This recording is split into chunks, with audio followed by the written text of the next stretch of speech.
What if I told you a man who built CNN bought a Montana cattle ranch and immediately started getting rid of the cattle? Ted Turner reportedly paid $22 million in cash for his first ranch in the late 1980s, then began replacing cows with an animal North America had nearly exterminated. By his death in May 2026, he held roughly 2 million acres across the Western Plains, several times the size of Grand Canyon National Park, and the largest private bison herd on Earth. Ranchers in Nebraska were frightened of him. What protects that land now isn't an heir. Let me start with the part that made no sense to anyone watching. CNN later reported that Turner's first purchase, a Montana property called the Bar None, was bought outright for $22 million in cash. No financing, no partners, no phased buyout. A wire transfer for a working cattle operation in a state where ranches almost always pass through families or banks. Then he started taking the cattle off. Understand what that looks like from the outside. A cattle ranch is an income machine. Grass is the input. Cows convert grass into weight. Weight converts into money at the sale barn. And every fence, water tank, corral, squeeze chute, and truck on the property exists to keep that conversion moving. Pull the cattle out, and you own a very large, very expensive field. Turner has said that what drew him west was simpler than any business plan. In an interview with the Bozeman newspaper years later, he said he had come to Montana mainly to go fishing. He hadn't intended to buy the 113,000-acre Flying D south of Bozeman. He bought it anyway, and he emptied it of cows. What went in their place was bison. Here's the problem with that, and it isn't sentimental. Bison are not cattle in a costume. They're heavier, faster, and much harder to contain. Fence that reliably holds a cow will not reliably hold a bull bison. They don't sort the same way in a corral. They don't load the same way into a trailer. And in the 1980s, the veterinary and handling knowledge for managing them at scale was thin next to a century of accumulated cattle science. Every corral on the place had to be rebuilt heavier and taller. Every fence line reconsidered. The deeper problem sat at the other end of the pipe. Raise cattle, and there's a buyer for every animal every week at a published price you can look up before you load the trailer. In the late 1980s, there was essentially no bison market. You could raise the animals. Selling them was a separate and much harder question. Turner had bought his first bison in 1976, long before any of this scaled up. So this wasn't a whim. But a large bison herd meant one unavoidable consequence. He needed far more land than one Montana ranch could give him. Bison move. They graze differently than cattle, covering more ground and returning to it less often, and packing them tightly defeats the entire point of running them. So he started buying. That's where this stops being a rich man's hobby and becomes something the rest of the West had to react to. Picture an auction in the Nebraska sandhills. Bidding climbs past $8 million, past $9 million, past $9.5 million. Turner's representatives don't hesitate. They keep bidding at a fast clip until the property is theirs, roughly 26,300 acres, for close to $10 million. One of the men they outbid was a neighboring rancher named Dwayne Kime, who lost by about $100,000. Afterward, he told the Associated Press it hadn't taken long to figure out Turner was serious. That's the part most versions of this story flatten. The people most alarmed by Ted Turner buying up the Great Plains weren't environmentalists. They were ranchers. By the time he was finished in Nebraska, Turner held more than 445,000 acres across the Sandhills, making him the largest individual private landowner in the state. And the fear in those communities was specific, not vague. Cindy Weller, who lived on a family ranch near Mullen, told a reporter exactly what the anxiety was. Nobody knew what his plan was or what he was going to do. And the sandhills are a particular kind of country to buy that much of. It's grass growing on stabilized dune sand, some of the largest such formation in the hemisphere, and the grass is what holds the ground in place. Overgraze it and the sand moves. That fragility is exactly why the region was never plowed into cropland, why ranches there run large, and why families who had spent generations learning how much grazing that soil tolerates took it personally when an outsider began buying it by the tens of thousands of acres. Think about why that matters if that's your county. When a buyer with effectively unlimited capital enters a thin local land market, every rancher trying to expand is now bidding against a fortune built in Atlanta. So is every rancher trying to buy out a sibling or trying to put a son on his own place. Land prices move and they don't come back down. Then there's the second effect. If that buyer intends to stop running cattle on the ground he takes, the local economy loses volume. Everywhere the cattle used to touch, the sale barn, the feed store, the trucking outfit, the veterinarian. Some of the more ominous theories circulating locally held that Turner was deliberately trying to push Nebraska ranchers out of business. His own executives denied any secret agenda and said publicly that their goal was not to create a vast wildlife preserve. Whether that denial has aged well is genuinely debatable. Hold on to it. So how do you actually run bison across that much country? Not the way you run cattle. The logic inverts. A conventional feeder operation pushes animals toward weight gain with supplemental feed and tight management because feed costs money and time is money. Turner's model leaned the opposite direction. Spread the herd across enormous acreage and let bison behave more or less like bison, moving over grassland rather than being held in place on it. Fewer inputs, less intervention, more room. The catch is obvious. That model only works if you own an absurd amount of land, which is precisely why the buying never stopped. The system needed acreage the way a feedlot needs corn, and the herd grew. Turner Enterprises has stated that the herd across its ranches reached approximately 45,000 bison, described as the largest private herd in the world. The National Buffalo Foundation has cited higher figures, more than 51,000 animals across 15 ranches in 7 states, while Turner Enterprises has described 13 ranches in 6 states. Those counts come from different years and different methods, so the range is the honest answer rather than any single number. At one point, Turner was reported to hold roughly 11% of the world's bison population. One man. 11% of a species that had gone from tens of millions to near extinction inside a single human lifetime. But the number of animals was never the most valuable thing he acquired. That arrived in 1996 in New Mexico. Turner bought Vermejo, and it came with something the seller likely regarded as a curiosity. A small legacy bison herd called the Castle Rock herd, thought to have been on that ground since around the 1920s. Genetic testing later showed why it mattered. Every bison alive in North America descends from a handful of remnant groups, usually described as 6 foundational herds. The Castle Rock animals turned out to carry genetic representation of 4 of those 6. Here is what that means without the jargon.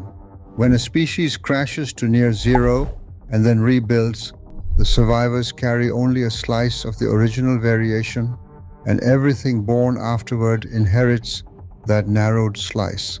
Too few unrelated animals in a breeding population means more inbreeding, weaker disease resistance, and fertility problems that compound generation after generation. Genetic breadth is insurance against a future nobody can predict. And a herd nobody had paid much attention to, sitting on a New Mexico ranch, held a disproportionate share of what was left. So the most important asset in that purchase was not the acreage. It was the DNA of a few hundred animals. That genetic angle is also what dragged Turner into a fight over animals he did not own. In 2004, Montana Fish, Wildlife and Parks and the U.S. Department of Agriculture's Animal and Plant Health Inspection Service began a quarantine feasibility study at a facility near Corwin Springs, north of Yellowstone. The goal was to produce Yellowstone bison certified free of brucellosis, a disease that can cause pregnant bison, elk, and cattle to abort their calves. Brucellosis is the reason Yellowstone's bison cannot simply be trucked somewhere else. Montana's cattle industry depends on being able to certify its herds as brucellosis-free, and that certification is worth real money in export and interstate markets. So the animals were tested and tested again. According to the state agency, all of them were checked twice a year, most at least 10 times, some as many as 15. They always came back negative. Both the Montana Department of Livestock and the Federal Inspection Service considered the group brucellosis-free. There is a complication in that story worth naming because it undercuts the premise the whole program rested on. Bison and elk both carry brucellosis and both transmit it through birthing material. But in Montana, only elk roam freely. Bison are held to a restricted zone outside the park. And according to figures cited in recent litigation over Yellowstone bison management, all 15 livestock brucellosis cases recorded in Montana since 2010 have been traced or attributed to elk, not bison. Roughly 60% of female bison in the park test positive for brucellosis antibodies, but a much smaller share, cited in court filings at 10 to 15%, are considered capable of actually spreading it. The disputes over that science are still active in federal court, so I would treat it as contested rather than settled. What it means for this story is that the animals Turner ended up holding were being managed under a threat model that has been argued over for 2 decades. Then the study created a problem nobody had solved. Where do certified clean wild bison actually go? The Wind River Reservation in Wyoming agreed to take them in 2008, then withdrew, unable to build acceptable facilities. In 2009, the state put out a call for anyone able to accept the animals.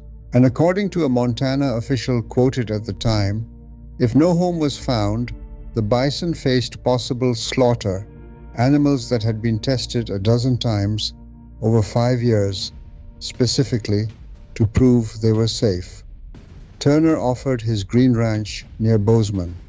His initial proposal asked to keep 90% of the calves born during the 5-year holding period to offset his costs. The agreement signed in 2010 settled at 75%. Reports of the number of animals moved vary, with preliminary approval covering 74 bison, and the Bozeman Daily Chronicle reporting that 86 arrived, plus 8 newborn calves. Here is the image I keep coming back to. The animals were hauled out of Corwin Springs in stock trailers and turned out onto the Green Ranch west of Bozeman. And 3 months later, a reporter from the Bozeman Daily Chronicle watched them grazing in a grassy draw on a Friday morning. In sight from that ranch is Madison Buffalo Jump, the cliff where, when bison covered the plains in numbers nobody can properly imagine now, native hunters drove entire herds off the ledge. 80-odd animals in a draw, in view of the place that once required no fences at all. A separate group of 14 went to Guernsey State Park in Wyoming on about 1,500 acres. Those calves were not ordinary calves. Yellowstone's bison are the population most closely related to the historic Great Plains herds, direct descendants of the last free-ranging animals from the millions that once covered the continent, which is why the deal drew a lawsuit. In 2010, a coalition including the Gallatin Wildlife Association, the Buffalo Field Campaign, the Yellowstone Buffalo Foundation, and the Western Watersheds Project sued Montana Fish, Wildlife, and Parks, arguing the state had violated the public trust by allowing wild bison to be privatized. They asked that all offspring be returned as public wildlife. The USDA, which ran the quarantine, also opposed the transfer. The plaintiffs did not prevail. Russ Miller, then executive director of Turner Enterprises, was direct about the arrangement's dual nature. He said the Yellowstone genetics had commercial value because they gave Turner's herd more genetic diversity, and that the company also hoped to place the animals with a non-commercial herd in New Mexico to preserve those genetics. His summary of it was that they were doing something for conservation. I'll be straight with you, I understand both sides. He supplied land, fencing, and labor the state didn't have at a moment when the alternative on the table was killing the animals. He also walked away owning 3/4 of the calves from a public herd. Both of those things are true at the same time. Now here's the piece people miss when they file Turner under billionaire conservationist. He had land. He had the largest private herd in the world. He still had no market. Bison meat in America was a novelty, a few specialty outlets, a curiosity on a menu, unfamiliar to nearly every consumer in the country. So he built the demand end himself. Ted's Montana Grill grew to more than 40 locations serving bison raised on Turner ranches. He owned the grass, the animals, the genetics, and the table where somebody in Atlanta or Ohio tried bison for the first time.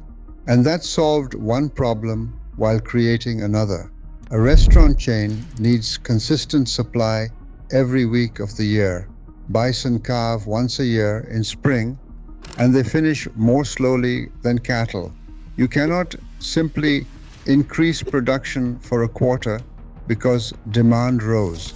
Guaranteeing that many menus meant managing herd growth, harvest timing, and processing capacity years ahead of the sales they were meant to feed. Follow the loop. Land supports the herd. The herd supplies the restaurants. Restaurants create consumers. Consumers make a bison industry viable. A viable industry justifies more land and more animals. The effect reached past his own operation. Jim Matheson, executive director of the National Bison Association, said Turner had a lasting impact on the bison industry, pointing not only to herd size, but to partnerships involving Turner's ranches and the Turner Institute of Eco-Agriculture. The National Buffalo Foundation credited him with a major role in preserving and rebuilding bison populations, including work tied to Yellowstone genetics and disease management, and inducted him into its Hall of Fame in 2007. And there's a consequence to the quarantine deal that took years to surface. The state's share of those animals was always meant to seed new herds elsewhere in Montana, and the most significant destination turned out to be tribal land. When Montana wildlife officials moved more than 60 bison to the Fort Peck Indian Reservation, ranchers and property rights advocates sued to stop further transfers, arguing the moves were illegal under state law and that wild bison damage fences, eat hay intended for cattle, and could spread disease to livestock. A lower court sided with them, and the program stalled. The Montana Supreme Court then ruled the transfers legal, and the relocations resumed. Robert Magnan, Fish and Game Director for the Fort Peck, Assiniboine, and Sioux tribes, said the best prospect for growing the tribe's small herd was getting some of the park animals, then being held on the state's behalf at Turner's Ranch. So a billionaire's private holding pen became a staging ground for putting bison back on tribal and public land, which is close to the opposite of the privatization the plaintiffs had feared in 2010. Alongside the bison, he established the Turner Endangered Species Fund and worked on returning other species to his properties: cutthroat trout, wolves, black-footed ferrets, and other plants and animals that had been on the plains before the West was settled. But the single most consequential decision Turner made about his land had nothing to do with animals at all. The Flying D, the Montana property he hadn't planned to buy, carries a conservation easement held through the Nature Conservancy. An easement is a permanent legal instrument. The owner surrenders specified rights, most importantly, the right to subdivide and develop, and that restriction attaches to the land itself. It binds the next owner and the one after that. Selling doesn't undo it. Nothing undoes it.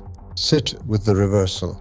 Ranchers in Nebraska feared this land would be pulled out of production and locked away from the local economy permanently. Turner's executives said they weren't building a vast wildlife preserve, but on the Flying D, he voluntarily and permanently gave up the development rights on more than 100,000 acres of Montana. The neighbors' fear wasn't paranoia. On some of this ground, it was more or less the plan, executed through property law rather than a fence. That's also the answer to the question hanging over everything since May 2026. Turner died at 87. In most large land stories, that's the moment the empire fractures. Heirs multiply, interests divide, somebody needs cash, a court orders a sale. It's how the Wagoner Ranch in Texas ended after roughly 160 years of family ownership, and the same pattern has broken up ranch after ranch across the West. Turner's land is structured differently.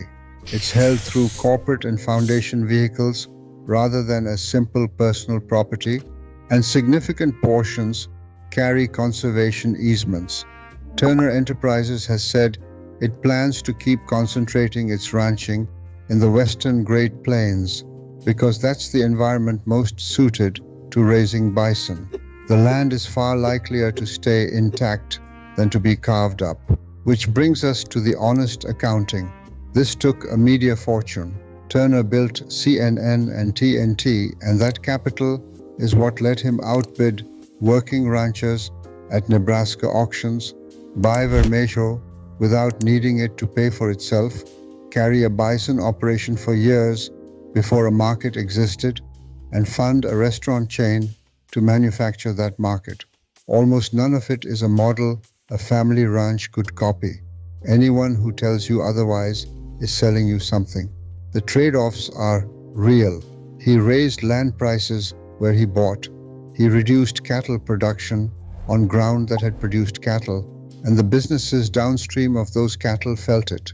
A private conservation herd, however large and however genetically valuable, is not a wild, self-sustaining population.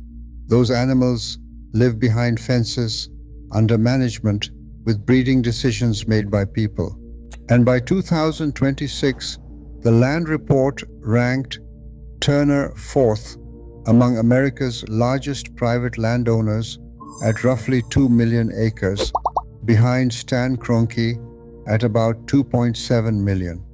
Even at this scale, he was being outbought. So go back to that Montana ranch in the late 1980s and the cattle being loaded out. What replaced them is still there. Tens of thousands of bison on grassland across the western plains, including animals carrying genetics from 4 of the 6 herds. Everything alive descends from, and calves descended from, Yellowstone's last free-ranging stock. The land didn't pass to children who might disagree about it. It went into easements and corporate structures built to outlast the man who signed them. Here's the question I can't answer.